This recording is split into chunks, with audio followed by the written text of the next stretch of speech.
Hi, Dom. Hey Mike, how you doing? I'm pretty good, and I think we both clearly know which one we're talking about today. We definitely do know which one we're talking about, and it's not the one behind you. It's the No, 2021 Guillermo del Toro Nightmare Alley. yes, yes, and though both are actually really good films, I have to say Del Toro really, in my opinion, went all out and made a He wonderful movie. definitely, his movie, and we'll get into it about Yeah, what it is because not a whole lot of people have seen this actually. no, no, not enough. But his movie, his version of this was less a movie and more an homage to an entire style of filmmaking. Yeah, yeah, certainly noir, and also, I mean, I, that I would say solely noir. yeah. Well, it has that feel of it's an homage also to like the old time movies of that time Yeah, the period too. 40s. The yes, absolutely, because Everything, all his work just emanates the feel of the yeah, 40s off the screen. it does, it makes for really compelling movies that you really it sticks in your head and you really remember long after you've seen them. Or at least I do. I love his film, and this is certainly one that I definitely got into. I have that poster behind me because really I had never seen the original, and after I captured Del Toro's, I started wondering, like, because I know with sometimes like 40s movies, 50s movies surprise me because you think of that as being a more innocent time, a more maybe a time when films wouldn't do some of the hard edge stuff. and and the original Nightmare Alley that's behind me, they did a lot of stuff. In fact, the book was banned, but I don't know if you want to get into some of that stuff if you have I'll definitely be trivia. getting into some of that. But before we begin, Yes, we should tell our viewers about the movie. yeah, But before that, before I forget, I want to send out a rest in peace to Shelley Duvall.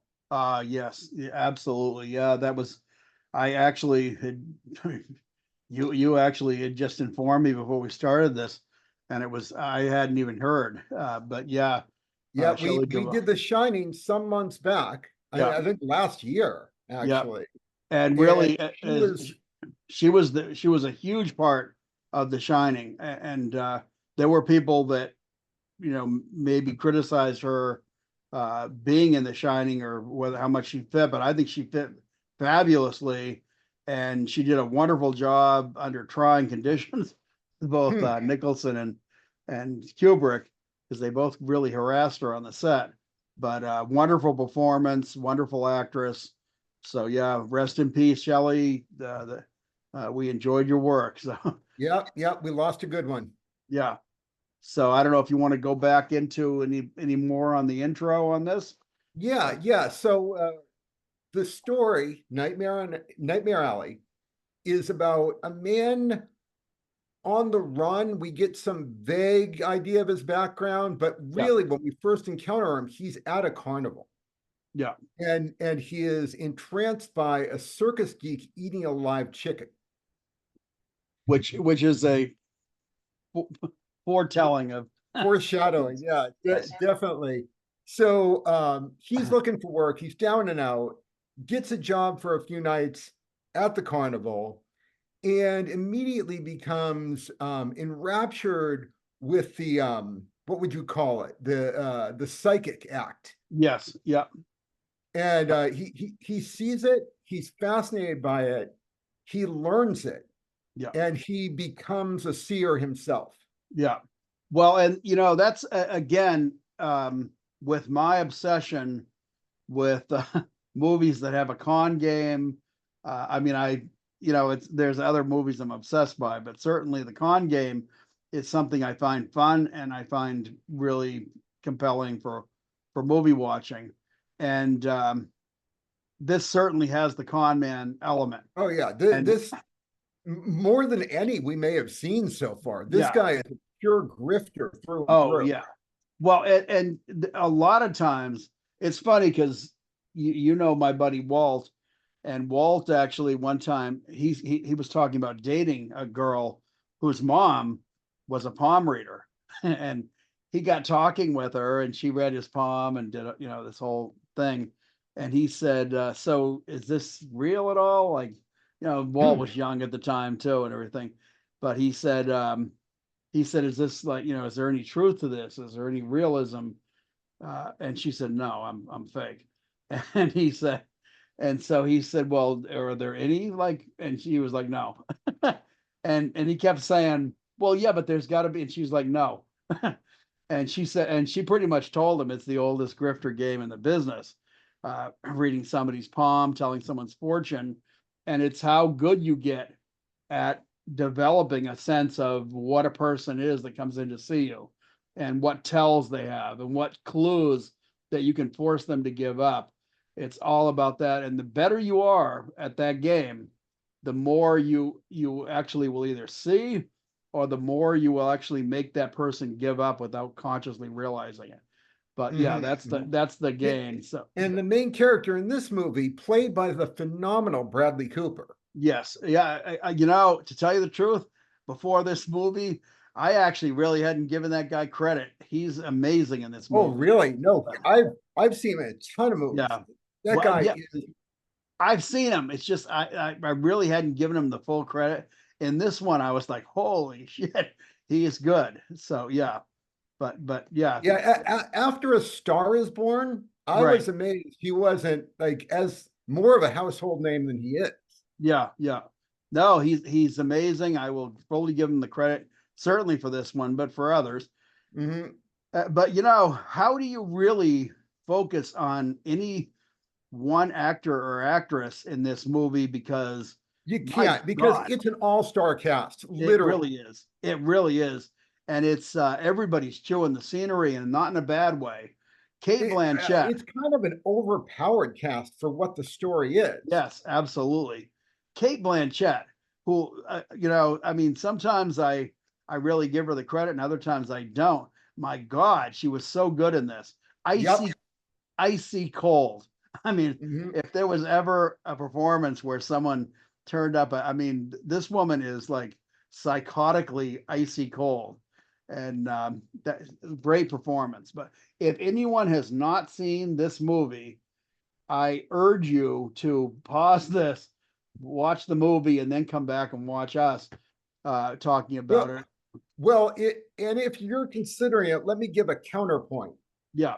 Because if you're considering watching this movie, let me tell you the worst thing about this movie: the 2.5 hour runtime. Yeah, This but did not need to be that long. They could have easily shaved 30 minutes off that. I don't know. I disagree. I really I love this movie, and here's my take on it. And I know a lot of people don't share this, because a lot of people, when and actually film companies don't even like it when films tend to run longer. Directors are more prone to liking the longer length, because they want all their work and all their whatever their direction is, they want that in the film. um, I tend to agree. I tend to think to myself, if it's the movie's good, if it's really good, I don't care how long it is. I really don't. I am there. It's just like if you're watching The Sopranos from week to week, or Game of Thrones, or whatever you're watching, you keep coming back for more. You don't want that episode to end. The same thing for me with a movie. I don't want it to end. And this one, although I was a little exhausted, this one ended, because you're like, oh my God. Uh, but again, yes, it's I, long. I feel that everything was amazing about this movie except the story. Really, I really. felt the story was unoriginal. It's been told before, quite literally. Well, in Nightmare Alley. Right, right. I mean, it's sort of a morality tale Yeah. about a main character who basically walks over everyone around him and finally gets his comeuppance. Yeah. But if they Yeah. had made it a tighter, snappier movie, Yeah. I feel it would have packed a lot more punch into that final scene. Yeah, I don't know. I again, like I said, I maybe, but for me, it was just right. And as far as the story goes, I get it. I mean, I've seen so many movies over the Right. years that like it's hard for you to come up. I don't care who you are and what movie you're presenting to me. It's very hard for you to come up with an original tale that I haven't Mhm. seen somewhere sometime before. It's a matter of how good are you at presenting the tale so that it feels new to me. And I hadn't seen the original, so I will say that. But I had only seen the Guillermo del Toro one. But when I watched it, even though I'd seen movies from the 40s, movies, noir movies, I certainly a lot of them. Certainly this one, um, it still felt new, even though I've seen the circus ones, I've seen freak ones, and what they used to call, there's that movie Freaks. There's all kinds of ones where they take place in a circus or carnival Mhm. or whatever. Mhm. The carny idea, and this one still felt new because it was so, dare I say, it was so nasty and dirty, in the feel of it. You actually, I don't know if it made you that. And I'm going to have to differ with you here too. Okay. I felt that Guillermo del Toro created such a almost a gothic, almost a what's the word I'm looking for? It's hard for him to create a movie that doesn't somehow feel supernatural Yeah, yeah. Well, or mythic or mystical in some way. yeah, And I felt like a lot of the scenes, a lot of the clothes, a lot of the complexions of the people I saw in this movie were way too clean. oh man, I didn't get that at all. The film felt dirty and nasty to me, um, which is one of the things I liked about it because I thought I felt they did get down in the mud with it. I mean, there's so much going on. The start of the movie, he's killing a man who we later learned is his father, um, the man at the start, and mostly by exposure, and then he burns the house up to get rid of him and walks away from it, and that's where how he ends up in the circus or the carnival. Um, but the carny people, there's a seediness to them, certainly, and they're But there's definitely, also a loving camaraderie. yeah. But I think there is with, you say what you want. People always, they're real quick to. I'm sure carnival people are actually like, because they tend to be of a nature where they're very. It's almost like the thin blue line with cops or something like that, where they're brothers, or if you're in the military or whatever, you're brothers, and you're protecting each other because you're brothers. The same thing with carnival people. I mean, there may be feuds and people that hate each other in the carnivals, but man, don't mess with a carny.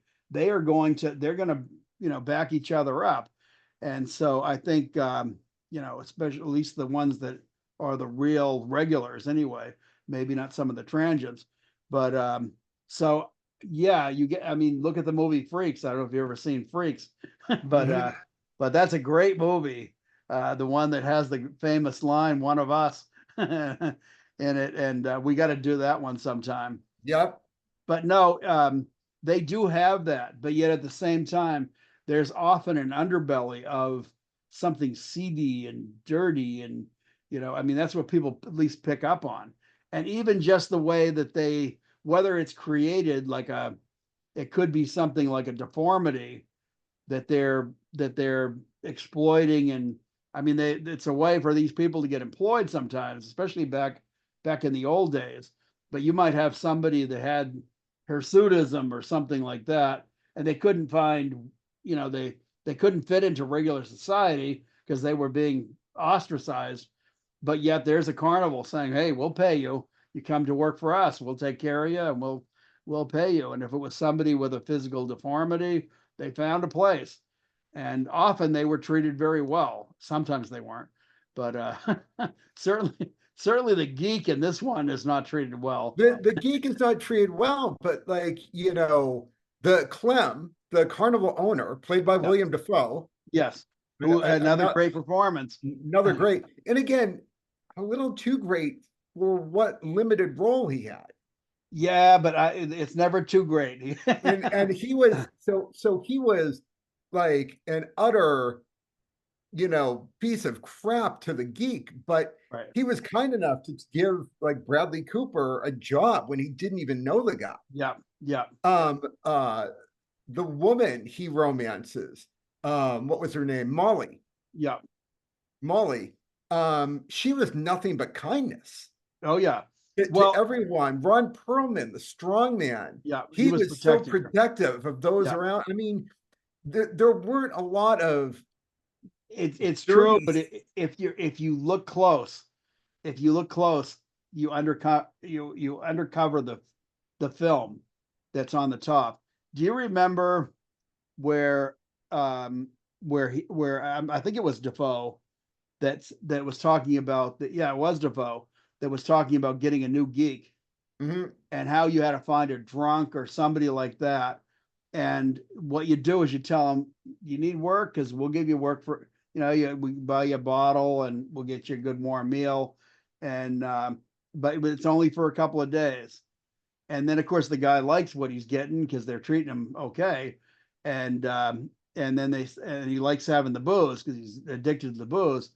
And then they tell him, well, it's you can stay, but we need more out of you. We need this, or and it's next thing you know, the guy's actually becoming a full-fledged geek, and he's actually being pretty Well, I much mean, married. that really sounded convoluted though, because he talks about this whole process, including getting the person hooked on opium.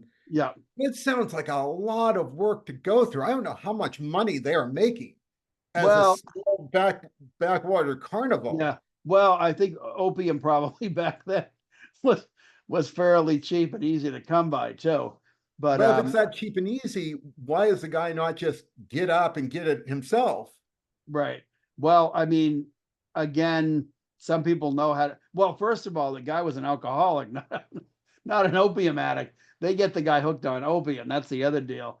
But then there's the other thing of he was doing that to him also, because when he originally came there, he said to him, "Well, I can get you to work for a day," and he tells him, "Work, it's going to be hard work, but pull tents, and we'll we need a couple extra hands, so do some hard work. We'll we'll give you a buck." I think he said something like that, which yeah, it was supposed to be 1940s, but he does the work, and then they're like, well, if you come to us to the next town, we'll give you a hot meal, and I'll buy that radio off you. He wanted that radio off of him, so they kept suckering him in and drawing him in more until he was a regular carny. And but they didn't they were just trying to get hard work out of him at first, but they suckered him in so he stayed. So I don't know, like I said, it's there was a game going on even with people that were pulling in. So I think that's the whole deal. Is it's very often true with carny people is there's a game going on, whether it's their act or whether it's who they're suckering in. But yeah, I don't know. I saw the seedy underbelly, and I thought, yeah, it's No, definitely I gotta say, like obviously Bradley Cooper, the main character, yeah. he played an utter psychopath Oh yeah, perfectly. He was obviously the bad guy, and you knew he was gonna have a downfall. yeah, Um, but it was not as, what was the word you used? Tawdry. It was nowhere near as tawdry as I was expecting from yeah, your description. yeah. I don't know. I felt a layer of for lack of a better word, a layer of filth uh, the entire time I was watching. And I don't know, like I said, I mean, look behind you at the scene behind you, and that just it's a dirty environment. The whole thing is when you often when you go to see a carnival, a state fair or whatever you're seeing, whether it's the rides. I'm shocked that people still get on on Oh those yeah. rides. So Yeah, this is not about a movie at all, yeah, but there is a amusement park yeah, near me. Like I can walk there, right, called Oaks Bottom Amusement Park. yeah, yeah. Now, I don't know if you heard, but we made national news Nope.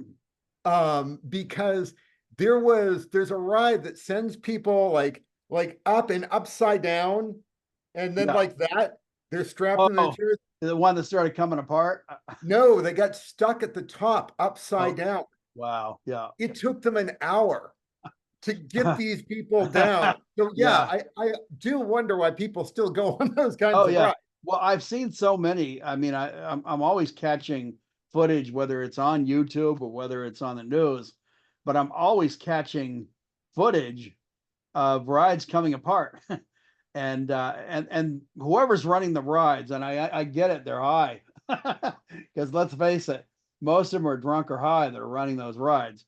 And and that's another thing you should understand. If you're putting your kids on one of those rides, unless it's a really uh, big, huge amusement park, and even then, I'd be a little worried. Even then, Yeah, but you see those rides come apart all the time, and yeah, they get inspected, but they don't get inspected often enough, and some of them don't get inspected at all, depending who they're paying off or whatever. But yeah, I've seen way too many of them come apart, and people getting killed and just maimed, and but anyway, back to this. Um, yeah, like I said, I don't know. I don't know. Maybe I was looking deeper, but I really saw the seedy side of this whole thing. And yeah, there's among the Carney people that are very regular and tight together. They protect each other and they look out for each other because that's part of the game.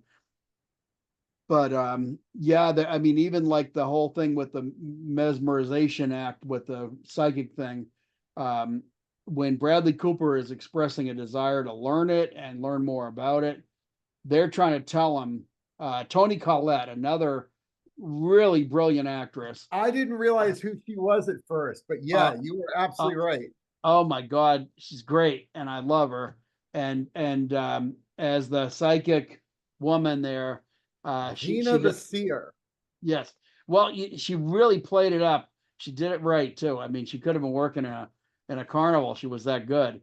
But she's great in this. And there's the whole thing with when she's reading the cards and stuff like that. And and then her husband, who's the alcoholic, who Bradley Cooper ultimately kills Mhm. with the alcohol, um, to That really was get that's her husband Pete, yeah, played by the great David. I don't know if I can get his name right. yeah. Strathern, Yeah, that's Strathane. yeah, close enough. Yeah. Yeah, absolutely. And again, he does a small part, but what a wonderful performance on his part. Oh, he And was great. he is he is basically trying to, because he's got the book with all of his tricks and how he does his, and he's trying to tell Bradley Cooper, don't mess around with this stuff. It's dangerous. It's a dangerous game to get into. And that's the thing. Bradley Cooper's character got nothing but help from these Yes. Carney folk. Yeah. This guy taught him. His wife, Zena the Seer, Yeah. she tried to give him advice that he did not listen No, to in take any or way. yeah,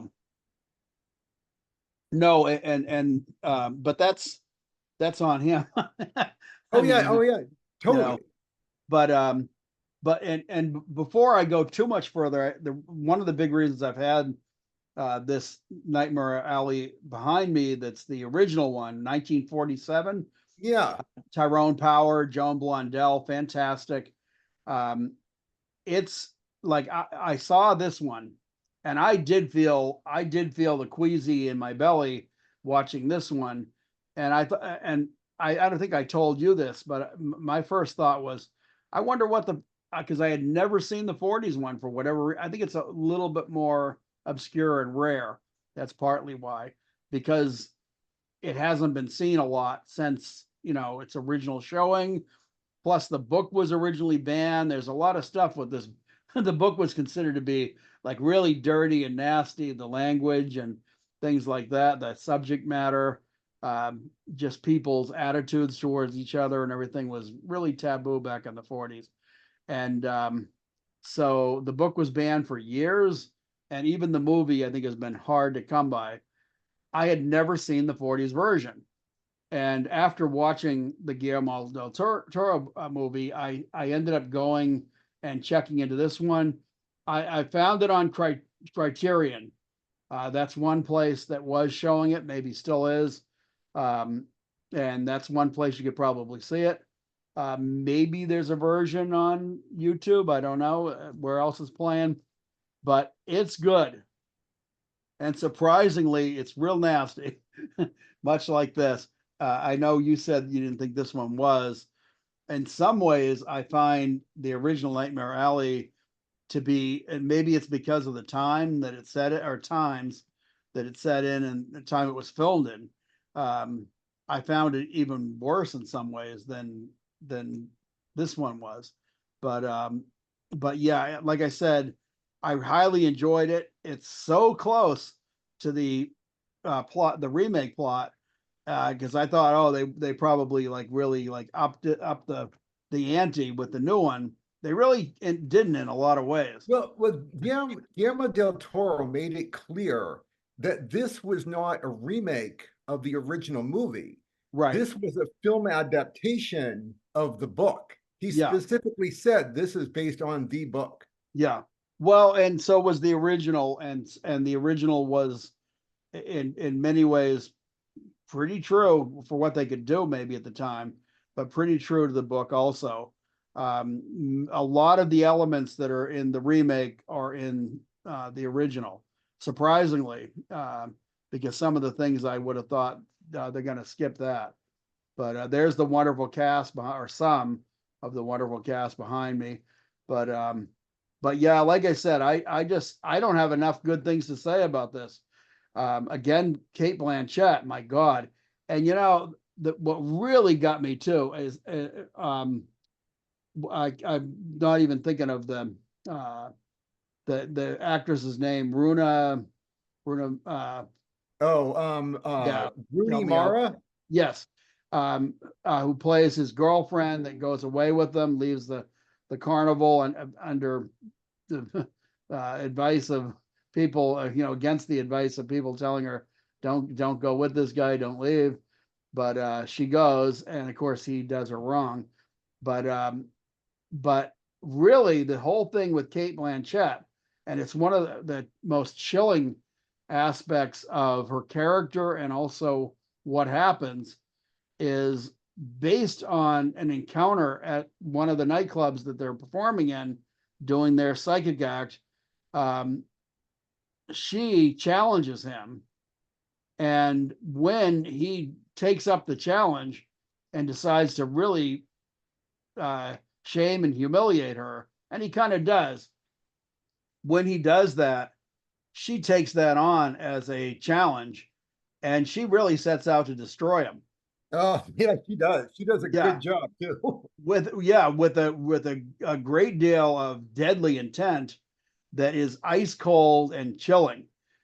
She sets him up with all the wrong people, and she even goads him with the idea of like, be careful, these people are dangerous.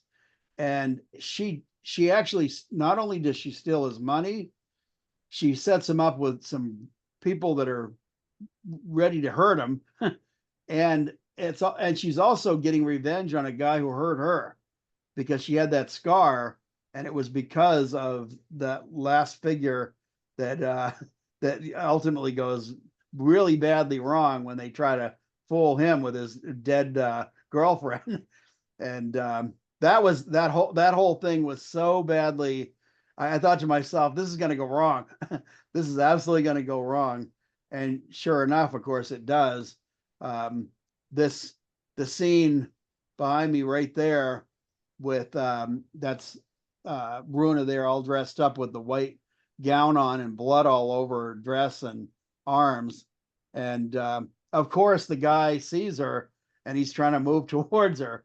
And he did tell him, "Can you physically manifest her?" And he's like, "Yeah, sure, I'll do that." Man, why he agreed to that after countless people told him not to. Yes, countless people. And not only that, but the guy himself actually looks at him and says, "We can call this off. Let's not do this." Because he even had a bad feeling that it couldn't go right. And he still he's like, no, his ego was so big, and it's like, I got to pull off this, like, my greatest trick here. And he still goes ahead and does it. Um, I and mean, really, the way he brings destruction down on himself because of his own hubris yeah. makes this almost like a Greek tragedy. Oh yeah, there's so much, there's so much with that, because yes, he is setting out to destroy himself. And so even at the end, when you actually, like, there he is all broken at the end, and he's like, looking for help and looking for, you know some kind of sucker at the, at the carnival that he shows up at. I mean, even when that happens, um, it's like, man, this guy, he's such a broken, weird figure. It's like, but he brought it all on himself, every bit of it. I mean, so I mean, how bad can you feel for the guy when he ultimately shows up there? It's like, no. That's not him broken. This is him. Yes, absolutely, absolutely, yeah.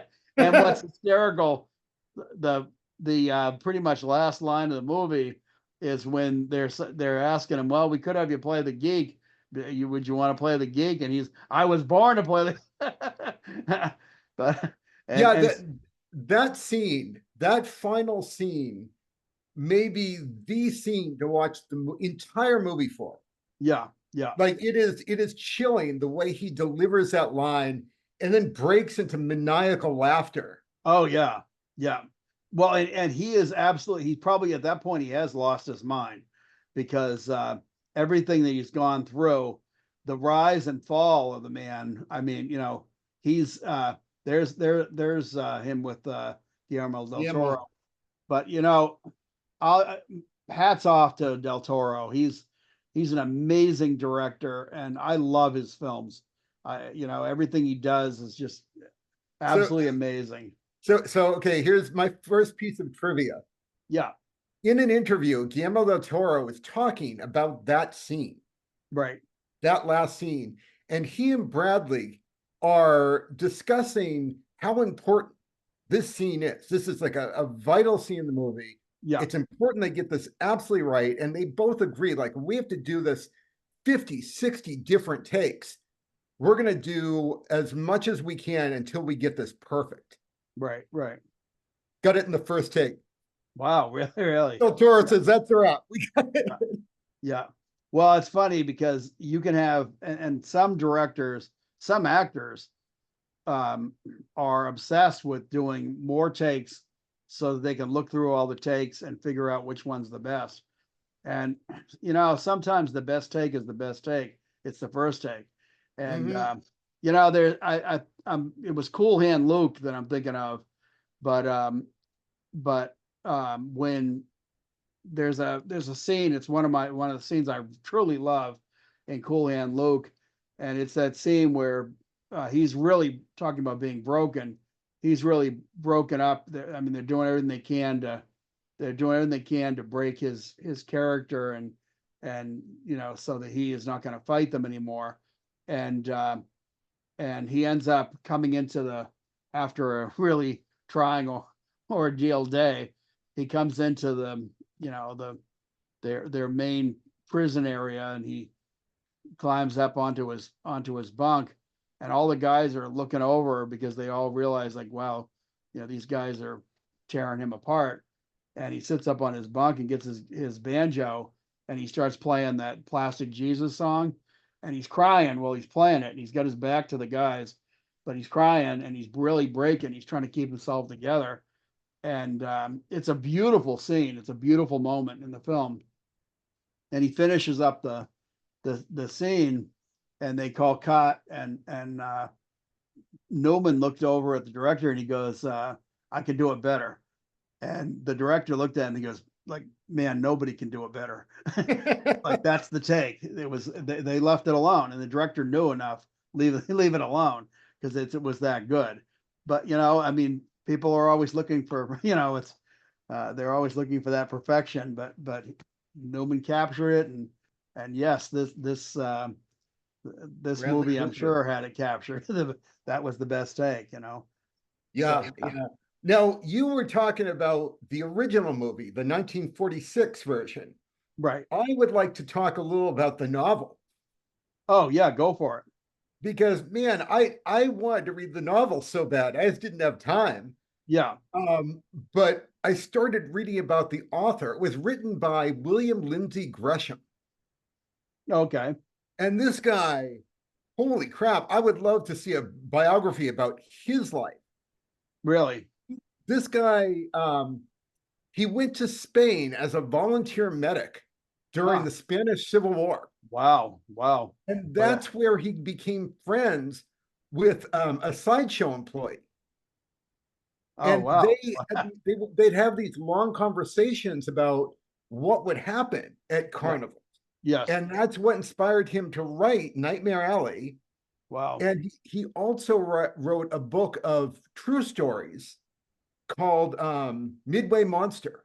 Huh. Huh. He comes back to the States, marries a poet, and evidently like drinks himself to the ground and chases anything with a skirt. Yeah. At Wow. one point, his wife is so troubled. So it's a little autobiographical. It really is. She starts corresponding with C.S. Lewis. Wow. Really? And at one point, she was so troubled, she went to see him. Huh. And so when she went to see him, she asked her cousin to move in and help out with the housework.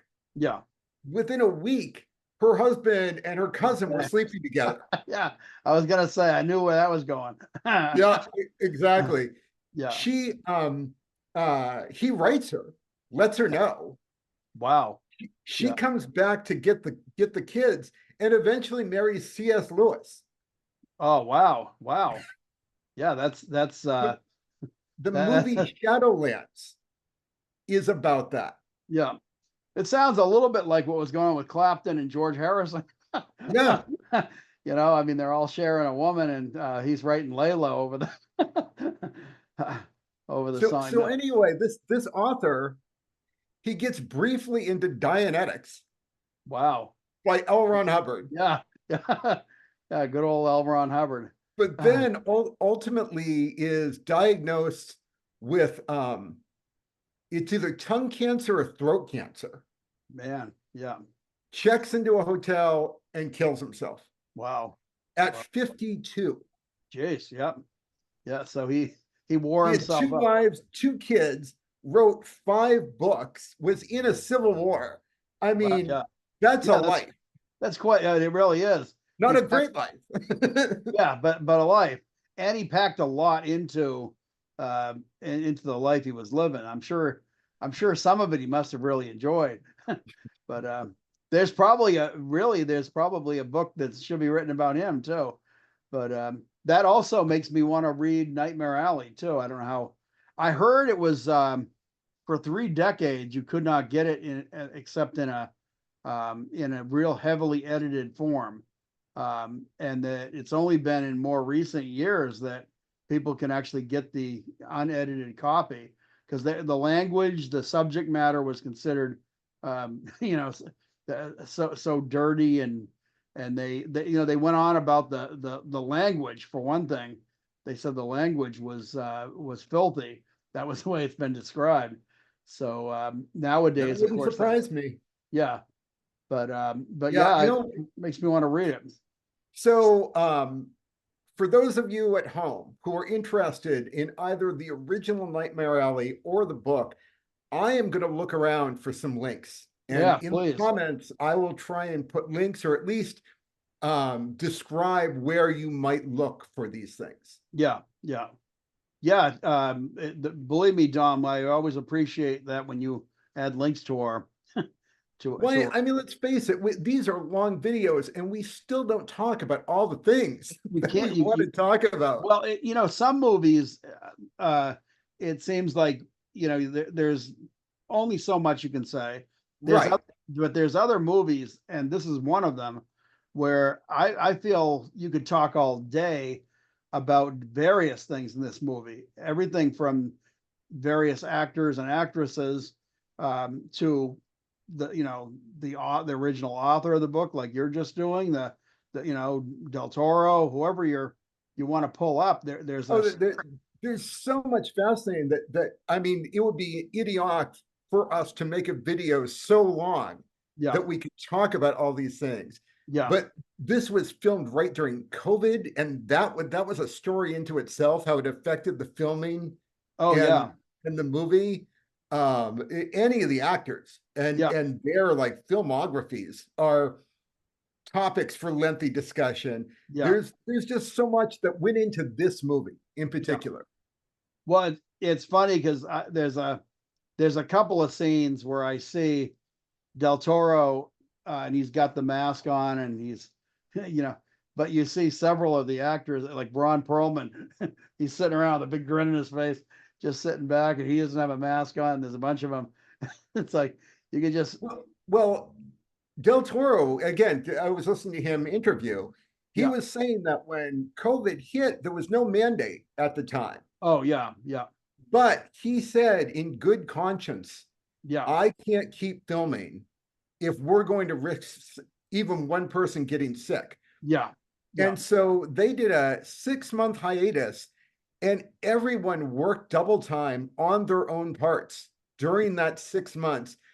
When they came back, they had to quarantine in their hotel rooms for 2 weeks wow, yeah, yeah, before they could start reshooting. And yeah. like everyone has got stories to go along with that time. Oh yeah, I'm sure. Yeah, yeah. But yeah, that's a thing, because I mean, you have one person walk on the set, and it's like, wow, you got COVID. And next thing you know, the whole set does, and now you got to shut down production, and plus they get all the negative publicity about, wow, look how irresponsible Del Toro was. He he put all those people together, and now they've all got COVID or something. So yeah, that's a hard thing to do. And I mean, movies were really in a dark period of time during COVID, like everything else was. But you just couldn't bring people together for a film. It just wasn't going to happen. So a lot Well, of films. it wasn't worth the risk either. You stop if someone gets sick and you have to stop production, even Yeah, for like just a few days, yeah. that's thousands of dollars. Oh, but yeah, more than that. So sometimes more than that, depends on how long. If somebody ended up getting really, or another actor said, "That's it, I'm done. I'm not going back to this project or whatever." It's like, Oh now you yeah, gotta, yeah, that's another thing. This movie, $60 million. wow, really, yeah. Yeah, Well, in my opinion, it's worth every cent. it shows. Yes, it does. The costumes, the costumes, the sets, everything about it. It's just beautifully done, scarily done in some places. I don't know. Like I said, I'm a big fan. It's one of the reasons why I say the story is the weakest part because I feel the story is average. It's okay.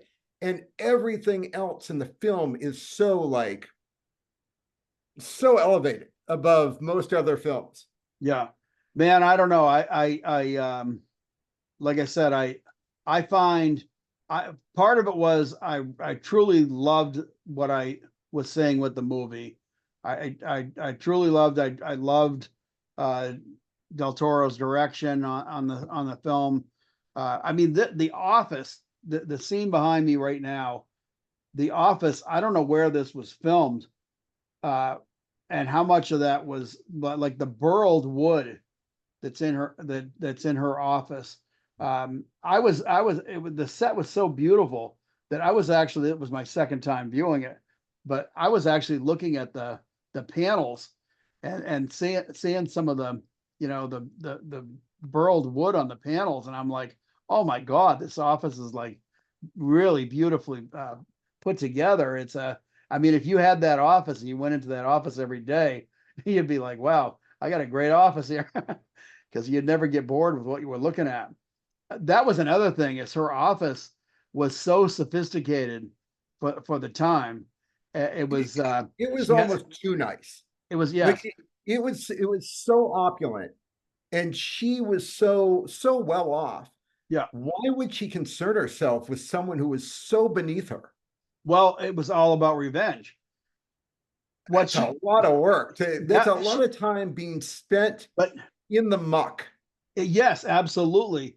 But yeah, you have to remember what she says at the end of their episode together, because first of all, he humiliates her in the club with his Yep. whole routine, makes her look stupid, guesses what's in her purse, and she can't figure out like what's this guy, his take, his angle on it. How did he do what he did?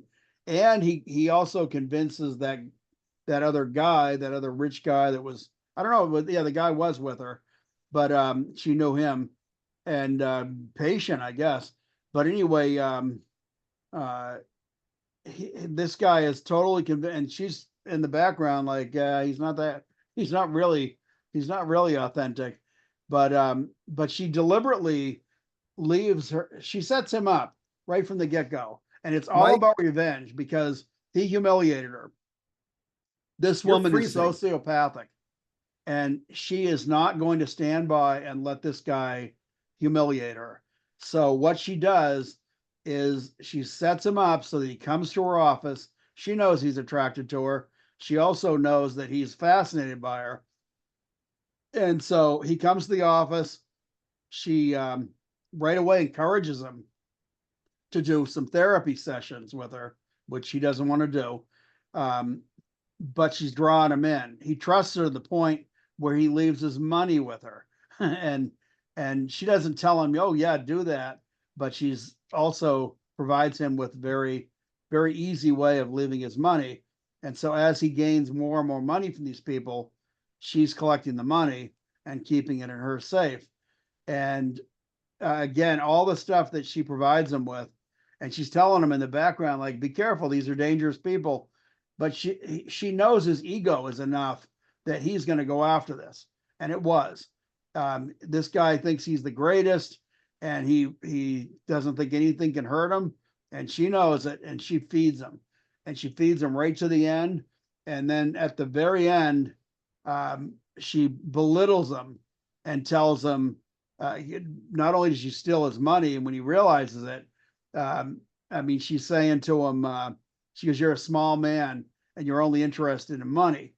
And then when he's starting to leave, and she says, I have always loved you, or whatever way she referred to it as, and he stops because he realizes, wow, there's nothing sincere at all about what she just said. And when he turns around, she goes, "Too much?" And then she pulls out a gun and shoots him in the ear, and calls security on him. And the bag is full of $1 bills with hundreds wrapped around it. She's taken all his money. He's left with nothing. And his girlfriend, Runa, has fled the scene. So he's got nothing. And he ends up running. And that is how he Not ultimately. just that, he murders two people, Oh, absolutely. Yeah, he two murdered prominent people. yes, that were not going to just go away. So she set him up perfectly for that, and that was all because of revenge. She does not like to be humiliated. She does not like for anyone to show her up. She's a sociopath, and Mm, she takes care of him in real good fashion. So his downfall really came at her hands. I mean, that was all Cate Blanchett, but again, it was his own ego, and he was warned. I mean, Tony Collette warns him a few times: don't mess with this. Watch out! Don't turn it into a. They kept telling him. Everyone kept telling him, don't turn this into a spook show, and that's Yeah. exactly what he wanted to do. So yeah, that's my take on the whole thing. So yes, the plot isn't complicated in some ways. In some ways, it is, um, but it's the plot is gonna draw you in. It's gonna hold you, and it's gonna shake you by the neck too. By the time you're done. So I don't know. Like I said, I love the movie. I've got almost. It's no, there's no perfect movie, but man, it's pretty close to it. It's I love the movie. That's my take on it. If I could give it 3 thumbs up, I would give it 3. That's how much I love it. So yeah, I give it 1.5 thumbs, and that's just because of the length. yeah, Like if it were shorter, if it were a tighter movie, it probably would have made more of an impact. But oh, there were just some things that I thought you don't need to belabor this like this. yeah. See, I don't know. I felt like every moment, every shot, I think it was so beautifully done and so profoundly done by Del Toro that I felt like every moment that just lingers to me was really just a vital part of the movie. It did not feel like an overly long movie to me. I've seen movies that I watched that were 80 minutes and I thought they were too long. And I've seen movies that were 3 hours and I felt like, I loved it. To me, it was time spent with something that I really wanted to spend the time with. And this was one of those. It was, so yeah, I mean, everybody's different though on the Oh, longer. everyone's different. Yeah.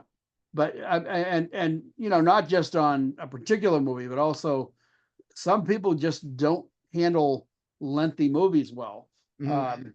It's and I believe me, you're not the only one. I know a lot of people that when they see a lengthy movie, they're like, oh no, that's so much. They don't want to get into it.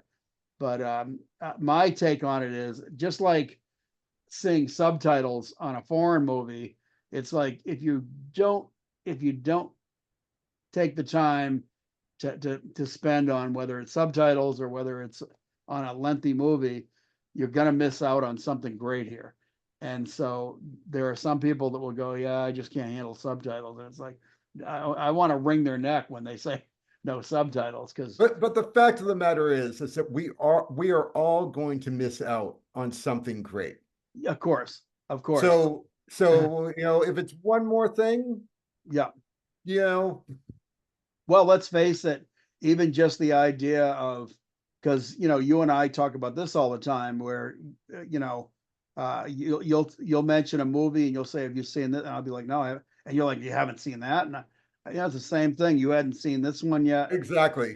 It's hard to get around. And one of the beautiful things with us suggesting movies to each other and to other people is hopefully it's introducing all of us to more film. Oh yeah, definitely. And having said that, I think we should also tell our viewers, listeners that are hopefully listening and viewing, um, please suggest movies that you want to see us talk about, and that's something that's well needed. And please leave that like and subscribe. So yeah, and We're Dom's gonna got keep bringing you movies. yeah. Well, now you've got me interested in wanting to read the. I mean, I wanted to read the book anyway, but now I want to read up on the author of the book. So I'll definitely include a link to his Wikipedia page. yeah, yeah, I would definitely want to check that out. But that's fascinating right there. His sounds like his life story is is quite a varied and Oh, it just sounds crazy. oh my God. Yeah, I mean, who could say half the stuff about themselves and their life as what you just related there? So yeah, but no, But yeah, another good movie in the can. Yeah, yeah, absolutely. Again, it's a star-studded cast. People, if you have not seen the movie, I highly, highly recommend you watch it. I think Dom recommends you watch it too. It's just that it was long for him, but Yeah, just know what you're going into. yeah, yeah. But it's And if gorgeous. and if necessary, break it down for a night and a half or 2 nights or Mhm. whatever, so that you don't overwhelm yourself with it if it's if it's long. But great movie, great cast, great director, Great and director. yeah, I mean, look just behind Dom, right there, Ron Perlman and Runa there. That's two right there. It's just and Kate Blanchett. My God, she's stunning in this. She really, she'll make you believe she's crazy. That's her, my far shoulder there. But Toni Collette again, she's great. It's just I can't say enough. Defoe is always great, but yeah, I enjoyed it. Dom, I hope you I had, enjoyed it. I'm not sure how soon I'll be watching it again, well, but I enjoyed it. this was my second time watching it when I viewed it again for this one. So I've seen it twice and I enjoyed it every bit as much the second time. And I've seen the original now too, which that one I saw after I saw this one for the first time. But again, I can't say enough. They're both the original and this one are fun. They're noir and they're also they're con game movies, and they're also movies that when you get those movies from the 40s that involve like a carnival, carny kind of an atmosphere. I love those. I don't know about you. I don't know if you do, but there's been a few that I've seen, and they tend to be fun. I've So seen them done right. I've yeah. seen them done wrong. Oh yeah, yeah. Well, sometime we're gonna have to do freaks Yeah. because Oh yeah, definitely. that is a fun, spooky, and weird, strange little world there of Yeah, it's a classic that so many other movies have taken from. yeah. Oh yeah. Yeah, I've seen so much. Well, I mean, The Simpsons, The Simpsons cop. So I mean, come on, it's part of. That's another thing about movies. When I talk about movies and I think about movies, one of the things that I always say is if you're not willing to explore movies, um, you also miss out on what pop culture is, because there's so many references to movies, old and new, and cult classics and the whole bit in pop culture that if you don't see them, you're not going to know it. So if you want to be hip to pop culture, you need to see more movies. So But that's but but for a movie that you can't say enough about, I think we've said enough about this we one. yeah we have probably more than I know. I've droned on just because of the fact that I love the movie, and again, it's one that I can't stop talking about. As so, Tom, you'll have to stop me talking about it by saying great movie. Okay, we'll be back next week with a whole new movie. My Yeah, pick this time. yeah, and hopefully I won't be talking as much in the next one. So thank you everybody for tuning in. We had fun. We hope you did, and please be back again for next week. Leave that like and subscribe. So Yep. thanks, See Tom. It was y'all. great See you, talking with Mike. you. Yep. Take care.